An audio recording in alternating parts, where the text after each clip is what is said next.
Con Gustavo Tarragona, licenciado en Ciencias Políticas, a quien le agradecemos, como siempre, poder hablar con él frente a estas jornadas de tanta convulsión política. Gustavo, bienvenido a esta edición de Ahora. ¿Cómo estás? Hola Fernando, muy buenas noches. Gracias por la invitación. Bueno, estamos hablando de la decisión de Alberto Fernández de no presentarse como candidato para las 2023. Algo que ya se sabía, no es algo que nos va a sorprender porque ya había trascendido. Pero, ¿qué lectura podemos hacer del escenario político de la República Argentina a partir de esta decisión?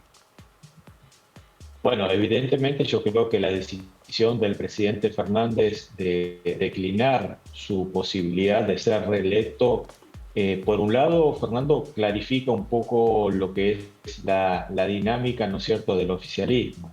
Varias veces hemos hablado y vos mismo me has preguntado un poquito acerca de esta situación.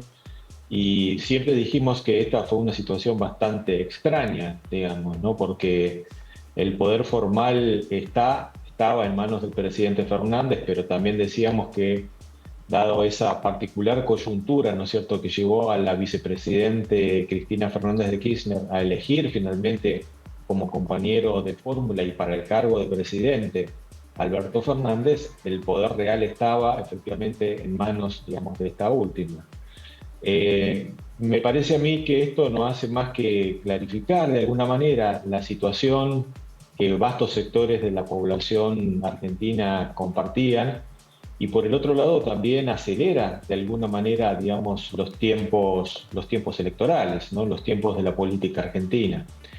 La decisión del presidente Fernández fue saludada con bastante beneplácito por buena parte del oficialismo, pero también fue criticada, ¿no es cierto?, por manifestar una posición de debilidad política por parte de la oposición.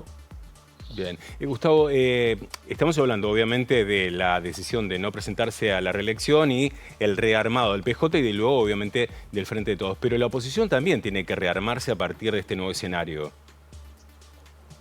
Por supuesto, porque de alguna manera, como así sucedió hace algunas semanas atrás, ¿no es cierto?, con la declinación del expresidente Macri de presentarse como precandidato para las próximas elecciones presidenciales en Argentina, de igual manera esta situación tiene desde este momento ya su impacto a nivel de la oposición, que entiendo empieza a ver con un poquito más de claridad, empieza a ver con un poquito más de transparencia, y como decía recién la diputada Blanca Osuna, la posibilidad, ¿no es cierto?, de que la vicepresidenta Cristina Fernández de Kirchner finalmente termine siendo la persona que aglutine alrededor de su figura las posibilidades o las chances de revalidar, ¿no es cierto?, la primera magistratura en su propia persona.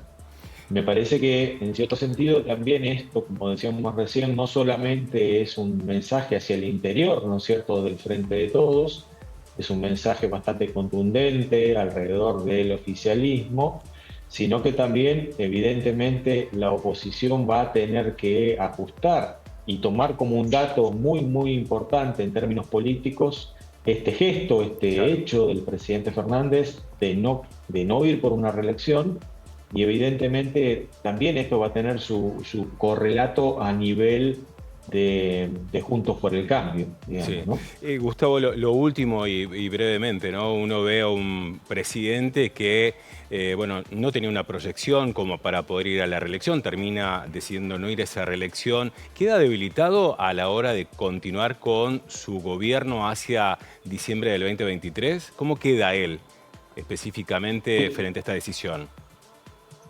Es una muy buena pregunta, Fernando, y se dice que el diseño político que implica un sistema presidencial, inclusive hasta casi hiperpresidencial, como es en el caso de la Argentina, supone que un presidente en estas condiciones, un conductor, un líder político en estas condiciones, en un sistema presidencial, ve mermado fuertemente, ¿no es cierto?, su legitimidad política.